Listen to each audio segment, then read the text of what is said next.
Do you want to know how you can switch or change display on your OneXBet account?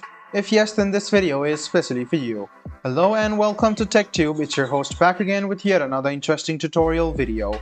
In this video, I'm going to teach you how you can switch to or change display on OneXBet. Go ahead and search for onexbet.com on any of your browser which you have on your PC and log into your account. If you don't have an account, go ahead and register yourself and you can see this type of interface after you log into your account. Then what you need to do is click on this settings drop down menu and you can see the odds change display. There are two options, full version and disable.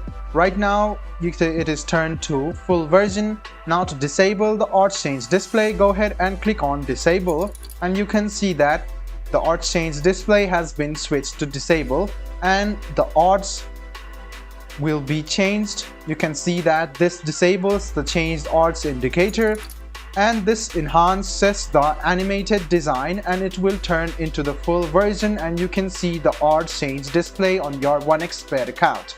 I hope this video was helpful for you. If you still have any kind of confusion, please do mention us on the comment section down below.